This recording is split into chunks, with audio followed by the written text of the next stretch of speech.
Hey everyone, welcome back to our YouTube channel learn with Sahira. Students, ये video है degree fifth semester second language Hindi का last minute revision. ये एक video काफी है स्टूडेंट्स। आपने जितने भी टॉपिक्स हिंदी फिफ्थ सेमेस्टर के लैंग्वेज में कवर किए हैं अपने एग्जामिनेशन के लिए, वो सारे टॉपिक्स आप क्विकली रिवाइज कर सकते हो। मैं हर यूनिट का unit number 1, unit number 2, unit number 3 हर यूनिट की हर टॉपिक आपको रिवाइज कराने वाली हूँ सिर्फ ये एक वीडियो में। तो वीडियो को एंड तक जरूर देखिए, और अगर आप हमारे चैनल लर्न विद साहिरा पे न्यू हो तो चैनल को सब्सक्राइब कर लीजिए, और साथ ही में इस वीडियो को, इस चैनल को अपने फ्रेंड्स, अपने क्लासमेट्स सभी के साथ शेयर करिए। बिना किसी देरी के हम शुरू करते हैं हमारा कंप्लीट लास्ट मिनट रिवीजन पर हिंदी लैंग्वेज। तो यूनिट नंबर 1 में फर्स्ट टॉपिक है भाषा माँ। हम भाषा के बारे में बात करते हैं। भाषा क्या होती है? भाषा एक माध्यम है जिसके थ्रू हम अपने सोच, भावनाएं, आइडियाज और एक्सपीरियंस दूसरों तक पहुंचा सकते हैं। हम जब बोलते, सुनते, पढ़ते या लिखते हैं, ये सब भाषा के ही रूप है, राइट? अगर भाषा ना हो तो ना समाज चले, ना संस्कृति बचे, ना ज्ञान का आदान प्रदान हो। इसलिए भाषा हमारी लाइफ का बेसिक फाउंडेशन भी माना जाता है। ठीक है, अभी हम बात करते हैं हिंदी भाषा की। हिंदी हमारी पहचान है माँ, और सभी लोग इससे अग्री करते हैं। ये एक सरल, मधुर और आसान भाषा है। स्वतंत्रता संग्राम के टाइम हिंदी ने लोगों को एकता में बांधा, और आज भी नॉर्थ और सेंट्रल इंडिया में सबसे ज्यादा बोली जाने वाली भाषा कौन सी है? वो हिंदी है। अब बात करते हैं मातृभाषा के महत्व की। मातृभाषा वो भाषा होती है जो हम घर में माँ से सीखते हैं, जिसमें हम नेचुरली सोचते हैं और एक्सप्रेस करते हैं। यही भाषा हमें एकता, सेल्फ कॉन्फिडेंस और अपनापन देती है। ठीक है, तो ये है भाषा का इंट्रोडक्शन। नॉर्मली अगर आपको वो क्वेश्चन पूछेंगे भाषा क्या है और उसके कितने प्रकार होते हैं, तो आपको पहले ये इंट्रोडक्शन लिखना होगा। अब हम जितने भी उसके टाइप्स देख रहे हैं वो आपको इंक्लूड करने होंगे। पहले है राजभाषा माँ। ये राजभाषा की अब हम बात करते हैं। राजभाषा का मतलब होता है वो भाषा जिसका इस्तेमाल सरकार अपने काम, कानून और एडमिनिस्ट्रेशन में करती है। भारत के कॉन्स्टिट्यूशन के आर्टिकल 343 से 351 तक राजभाषा से संबंधित सभी रूल्स दिए गए हैं। ठीक है, आर्टिकल 343 कहता है कि हिंदी भारत की राजभाषा होगी। कौन सा आर्टिकल? 343। ठीक है, और साथ ही इंग्लिश को सहायक भाषा रखा गया। स्टेट्स को अपनी राजभाषा चुनने का अधिकार भी दिया गया। तो हिंदी राजभाषा क्यों बनी? क्यों ये हिंदी ही चुनी गई माँ? क्योंकि ज्यादातर लोग हिंदी बोलते थे। हिंदी सरल, समझने में आसान और एक दूसरे को जोड़ने वाली भाषा है, इसलिए हिंदी को चुना गया। बात करते हैं इसके महत्व की। सरकारी काम आसान होते थे, देश में एकता बनती है, अपनी संस्कृति का सम्मान बढ़ता है, शिक्षा और विकास में मदद मिलती है। तो इसका इम्पोर्टेंस हम राजभाषा का ऐसा लिख सकते हैं। अब हम अगर बात करें राष्ट्रभाषा की, तो राष्ट्रभाषा वो भाषा होती है जो पूरे देश को एक तरह, एक डोरी में बांधती है। ठीक है, यानी जिस भाषा से हम देश की आत्मा को महसूस कर सके, उसे कहते हैं हम राष्ट्रभाषा। हिंदी ने बिल्कुल ये काम किया है माँ। ठीक है, वो एक डोरी में हम सबको बांध कर रखती है। बात करें हिंदी विकास की, तो इसका सफर बहुत लंबा रहा माँ। संस्कृत, फिर पाली, फिर प्राकृत, फिर अभ्रणाश, फिर हिंदी। ठीक है, तो इसका विकास ऐसे हुआ गया। फिर अगर हम बात करें स्वतंत्रता आंदोलन में भूमिका की, तो गांधी जी, तिलक, भरतेंदु जैसे नेताओं ने हमेशा कहा कि हिंदी देश को जोड़ने वाली भाषा है, इसलिए हिंदी को राष्ट्र की भावना की भाषा माना गया। महत्व अगर हम देखें तो देश की एक पहचान है हिंदी, सबके लिए आसान भाषा है, सांस्कृतिक एकता का प्रतीक है, शिक्षा और समाज को जोड़ने वाली शक्ति है। अब है संपर्क भाषा। ऑलरेडी हमने हर टॉपिक, हर वो लेसन का एक्सप्लेनेशन देखा है कंप्लीटली, जो अब हम इस वीडियो में डिस्कस कर रहे हैं। और अगर आपने पेपर पैटर्न प्रेजेंटेशन वीडियो भी नहीं देखा है, तो हमारे चैनल प्लेलिस्ट सेमिस्टर 5 हिंदी में आप जाइए, पेपर पैटर्न प्रेजेंटेशन वीडियो आपको मिलेगा, वो वीडियो जरूर देखिएगा अपने एग्जाम के पहले। तो अब बात करते हैं हम संपर्क भाषा की, यानी लिंक लैंग्वेज भी इसे कहा जाता है। संपर्क भाषा वो होती है जिससे अलग अलग भाषा बोलने वाले लोग एक दूसरे से कम्युनिकेट कर सके। इंडिया में कई राज्य, कई भाषाएं, लेकिन उत्तर प्रदेश का व्यक्ति जब तमिलनाडु जाता है तो वो हिंदी से बात कर लेता है। इसलिए हिंदी पूरे भारत की संपर्क भाषा के रूप में काम करती है। लिंक लैंग्वेज में अगर मुझे अ, हिंदी आती है, सॉरी हिंदी नहीं, हम हिंदी का ही एक एग्जाम्पल ले रहे हैं ना, तो अगर मुझे इंग्लिश आती है, आपको कोई और लैंग्वेज आती है, यानी आप तेलुगु ले लो। अब आपको अलग लैंग्वेज आती है, मुझे अलग लैंग्वेज आती है, लेकिन अगर हम दोनों को एक साथ बात करना है, एक दूसरे के फीलिंग्स एक दूसरे से शेयर करने हैं, तो हम एक लिंक लैंग्वेज का यूज करेंगे जो कि है हिंदी। इसके फीचर्स अगर हम देखें तो ये सिंपल है, सबको जोड़ने वाली है, एडमिनिस्ट्रेशन में हेल्पफुल है और सोशल लाइफ में भी ये इजी होती है। नेक्स्ट है हमारी प्रयोजन मूलक हिंदी। प्रयोजन मूलक हिंदी का ये मतलब होता है कि काम में आने वाली Hindi, office, media, bank, technology में इस्तेमाल होने वाली Hindi. I am so sorry माँ, अगर आपको बैकग्राउंड में बार्किंग की आवाज आ रही है और डॉग साउंड कर रहे हैं। मैं रात में बना रही हूँ ये video and I am helpless, okay, I can't do anything, please try to adjust. तो प्रयोजन मूलक हिंदी वो हिंदी होती है जो काम में आने वाली होती है, ठीक है। जैसे कि ऑफिस हो गया या बैंक हो गया, टेक्नोलॉजी हो गई या तो मीडिया हो गई, इस सब में हिंदी का उपयोग होता है। ये वो हिंदी है जो रोजमर्रा के काम को आसान बनाती है, ठीक है। 1972 में मोतूरी सत्यनारायण जी ने इस कॉन्सेप्ट को ज्यादा पॉपुलर बनाया। तो इसके ऑब्जेक्टिव्स आप देख सकते हो, हिंदी को वर्क लैंग्वेज बनाना, जॉब्स और ऑफिस वर्क हिंदी में करना, ट्रांसलेशन और मीडिया में उसे बढ़ाना, टेक्निकल फील्ड्स में हिंदी का विकास।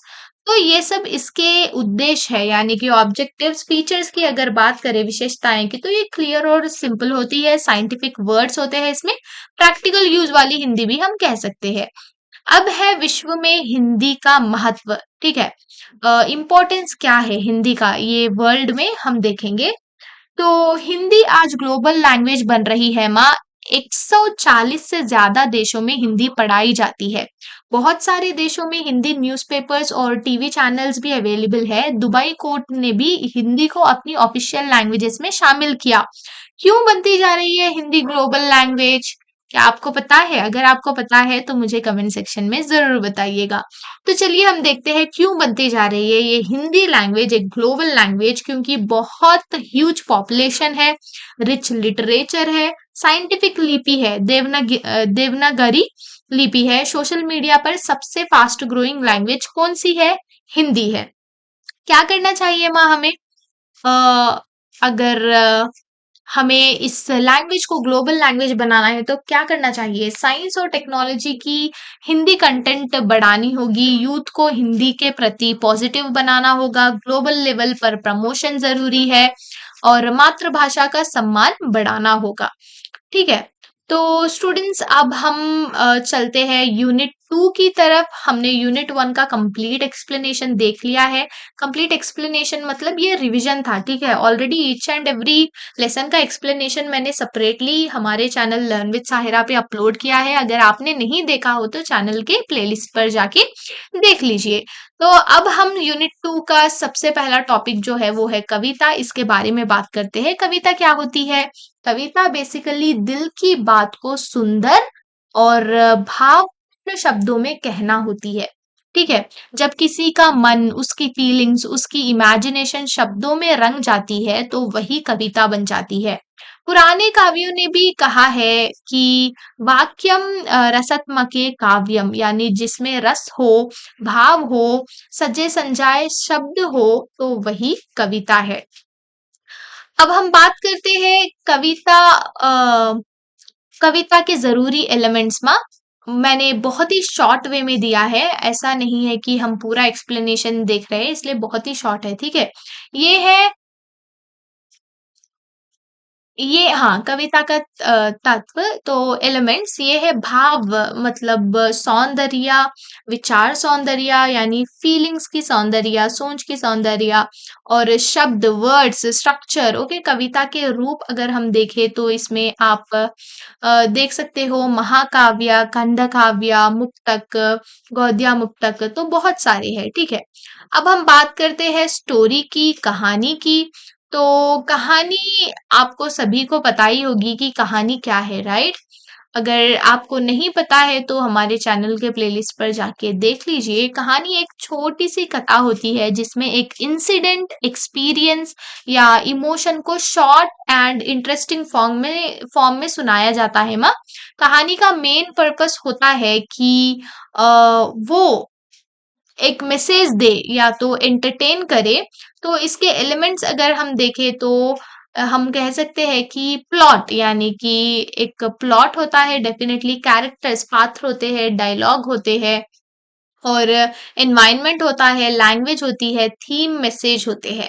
डिफरेंट टाइप्स आप देख सकते हो, घटना प्रधान, चारित्र प्रधान, भाव, वातावरण प्रधान। ऑलरेडी इसका कंप्लीट एक्सप्लेनेशन हमने देखा है। ठीक है, अब बात करते हैं हम उपन्यास की। तो उपन्यास पूरे समाज, लोगों और घटनाओं और परिस्थितियों का डीप डिस्क्रिप्शन हमें मिलता है उपन्यास में। आप बोल सकते हो कि उपन्यास लाइफ का मिरर होता है। ठीक है, अगर हम बात करें इसके जरूरी एलिमेंट्स की तो हम कह सकते हैं कि story line, characters, dialogue, time और प्लेस, स्टाइल और पर्पस बहुत ज्यादा जरूरी है। टाइप्स देख लो आप, सोशल, हिस्टोरिकल, पॉलिटिकल, और आंशलिक और डिटेक्टिव एक्सेट्रा, ये सभी हम देखने को मिलेंगे। बात करते हैं नाटक की। तो स्टूडेंट्स, नाटक एक ऐसा साहित्यिक रूप है जिसे स्टेज पर दिखाया जाता है। यहाँ स्टोरी को एक्टर्स अभिनय, डायलॉग्स, एक्शंस और इमोशंस के थ्रू प्रेजेंट करते हैं। एलिमेंट्स कथा, इसमें कथा रहनी चाहिए, और characters, dialogue, scenes, language, stage presentation रहना चाहिए, और इसके डिफरेंट टाइप से रूपक और अरूपक हमने ऑलरेडी इसका फुल एक्सप्लेनेशन देखा है। तो मैं जस्ट एक रिवीजन दे रही हूँ माँ कि हमने कौन से टॉपिक्स इसमें कवर किए हैं।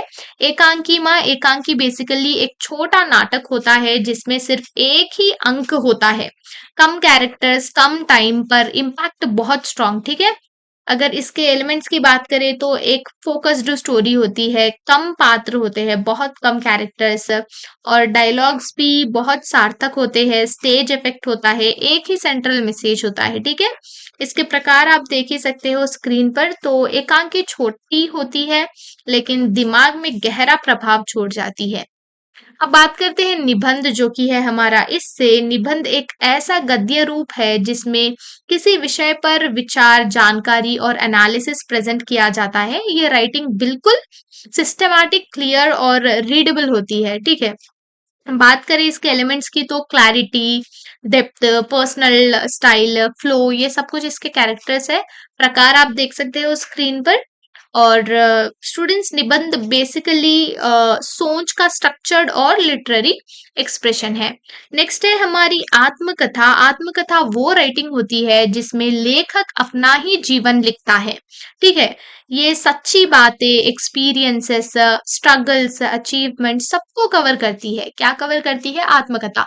जब मैं मेरे लाइफ के बारे में मैं खुद लिख रही हूँ और शेयर कर रही हूँ सबके साथ, तो वो ऑटोबायोग्राफी है। मेरा बचपन या तो मेरी पढ़ाई या तो मेरे एक्सपीरियंसेस, तो वो ऑटोबायोग्राफी है। अगर मैं आपकी किसी की लाइफ की हिस्ट्री लिखती हूँ, आपने क्या किया, आपने क्या पढ़ा, आपने क्या क्या एक्सपीरियंस किया, वो सब अगर मैं लिखती हूँ तो वो बायोग्राफी होगी। ठीक है, अपनी लाइफ के बारे में हम लिखना वो है ऑटोबायोग्राफी। दूसरों की लाइफ के बारे में अगर हम लिखे तो वो है सिर्फ बायोग्राफी। ठीक है, तो अगर इसके एलिमेंट्स की बात करें तो real events, honest narration, time, place, purpose और लैंग्वेज स्टाइल है। टाइप्स देख सकते हो, पॉलिटिकल, रिलीजियस और लिटरेरी। आत्मकथा एक व्यक्ति का जीवन के सबसे सच्चा प्रमाण होती है। ठीक है, बात करें संस्मरण की तो संस्मरण या मेमोरीज पर बेस्ड होता है, यानी राइटर अपने पास्ट के कुछ खास अनुभव कुछ लोगों या पर्सनल मूवमेंट्स को शेयर करता है। ठीक है, एलिमेंट्स जैसे कि remembrance, emotional tone, live description, authenticity. संस्मरण यादगार पलों का जीवंत वर्णन होता है माँ। नेक्स्ट है हमारा रेखा चित्र। रेखा चित्र एक ऐसा राइटअप होता है जिसमें किसी व्यक्ति, स्थल या इंसिडेंट का बहुत सुंदर और रियल स्केच शब्दों से बनाया जाता है। ये बहुत शॉर्ट होता है पर बहुत टचिंग। ठीक है, इसके एलिमेंट्स की बात करें तो sensitivity, short and crisp, honest description और डीप ऑब्जर्वेशन है। रेखा चित्र वर्ड्स की पेंटिंग होती है जिसमें पढ़ते ही तस्वीर सामने आ जाती है। ठीक है, नेक्स्ट लास्ट है व्यंग्य। ये लास्ट टॉपिक है हमारे यूनिट नंबर 2 से, उसके बाद हम जाएंगे यूनिट नंबर 3 से, जो कि बहुत इंपॉर्टेंट है। व्यंग्य एक ऐसी राइटिंग होती है जिसमें राइटर हंसते हंसते समाज की बुरी बातें और पाखंड और गलतियां एक्सपोज करता है। यानी सबको हंसी भी आती है और सोचने पर भी मजबूर हो जाते हैं वो लोग। ठीक है, जब किसी को हम डायरेक्ट नहीं कह सकते, अगर हम कुछ डायरेक्ट कह देंगे तो उन्हें बुरा लग सकता है या तो लड़ाई हो सकती है। तो इसलिए हम सरकास्टिकली उन्हें ऐसा हंसी मजाक में उन्हें ताना देते हैं। ठीक है, इसे हम ताना देना भी कहते हैं, लेकिन हंसी मजाक में। इसके तत्व आप देख सकते हो, ह्यूमर और क्रिटिसिज्म है, सोशल रियलिटी है, आयरनी है, इम्प्रूवमेंट इंटेंट है। तो व्यंग्य एक ऐसी कला है जो हमें हंसकर सच बोलती है, मतलब सामने वाले को हंसाना भी है लेकिन हमें सच भी बोलना है। तो ये था complete explanation of revision unit number 2। अब बात करते हैं यूनिट नंबर 3 की। तो जनसंचार, उसका अर्थ, परिभाषा और स्वरूप, ये है हमारा पहला चैप्टर यूनिट नंबर 3 से। तो जैसे हम पहले हम बात करते हैं जनसंचार क्या है। ठीक है, जन और संचार दो अलग अलग नाम से बना है जनसंचार। ठीक है, जनसंचार के बारे में यानी कि या मास कम्युनिकेशन के बारे में हम ये यूनिट में पढ़ेंगे। ठीक है, जैसे कि मैंने कहा है जन और संचार से बना है जनसंचार वर्ड, यानी बहुत सारे लोगों तक एक ही मैसेज को एक साथ पहुंचाना। अगर बहुत सारे लोगों तक हम एक ही साथ एक मैसेज पहुंचाते हैं तो उसे जनसंचार कहते हैं। जैसे कि मैं कर रही हूँ, मैं वीडियो अपलोड कर रही हूँ, आप सब अपने अपने घरों में बैठकर आप वीडियो देखकर नॉलेज गेन कर रहे हो, अपने एग्जाम के लिए प्रिपेयर हो रहे हो, है ना। मैं सिर्फ अकेली एक वीडियो बनाकर सभी के साथ शेयर कर रही हूँ, मतलब बहुत सारे लोगों तक ये संचार जा रहा है ना। तो इसलिए इसे कहते हैं जनसंचार। जैसे हम टीवी पर न्यूज़ देखते हैं, रेडियो सुनते हैं, न्यूज़पेपर पढ़ते हैं या सोशल मीडिया यहाँ पर यूट्यूब पर पोस्ट या तो अपलोड देखते हैं, ये सब जनसंचार के ही एग्जाम्पल्स है। ठीक है, अगर हम इसकी परिभाषाएं समझे तो अर्जुन तिवारी कहते हैं कि बड़े ग्रुप तक भाव और जानकारी पहुंचाना ही जनसंचार है।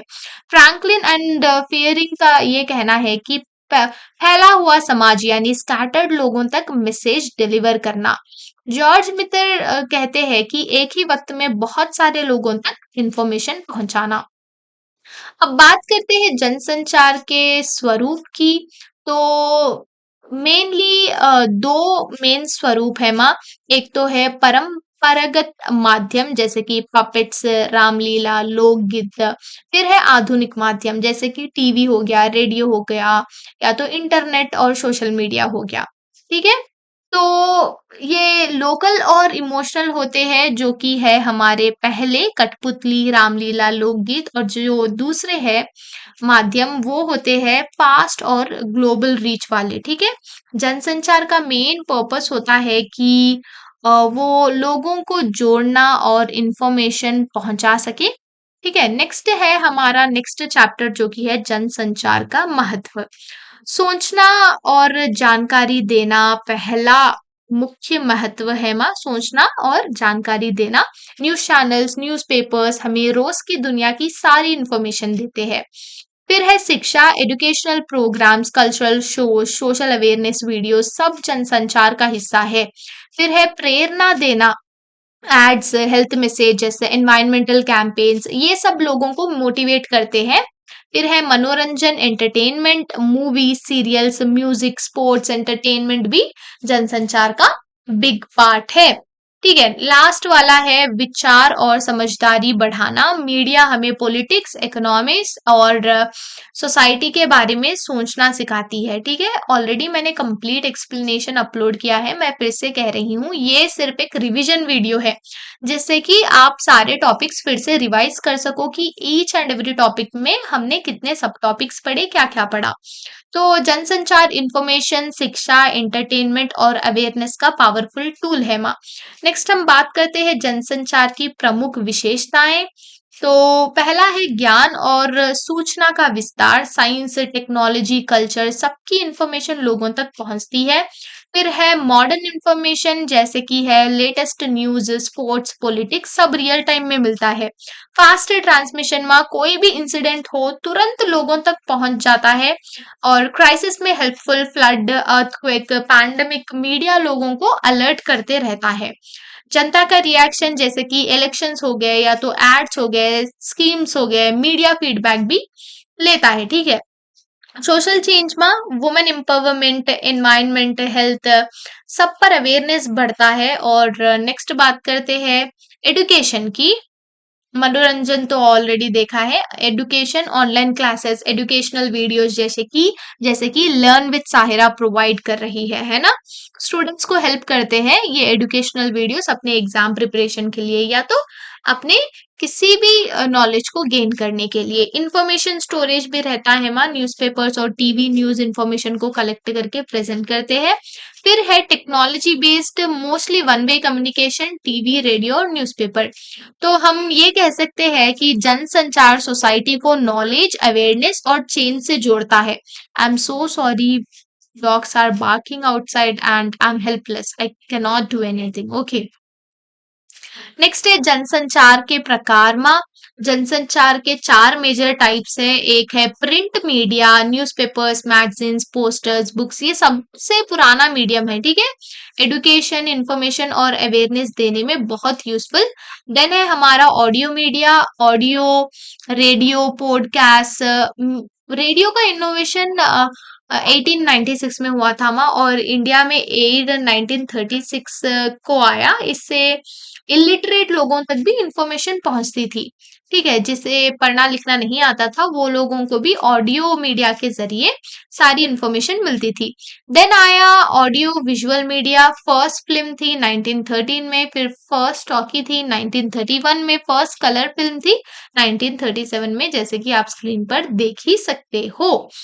तो इंडिया में स्टार्ट दूरदर्शन कब हुआ माँ? 1982 में हुआ। इसका पर्पस था एजुकेशन कल्चर अवेयरनेस और एंटरटेनमेंट। फिर है न्यू इलेक्ट्रॉनिक मीडिया में internet, email, WhatsApp, social media, video conferencing, super fast communication और ग्लोबल रीच यहाँ पे न्यू इलेक्ट्रॉनिक मीडिया में हमें देखने को मिलती है। ये चारों मीडिया मिलकर सोसाइटी को इंफॉर्मेशन, एंटरटेनमेंट और एजुकेशन और अवेयरनेस भी देते हैं माँ। लास्ट हमारी टॉपिक है लोक कला और जनसंचार। ठीक है, लोक कला सबसे पुराना और सबसे लाइव कम्युनिकेशन मीडियम है माँ।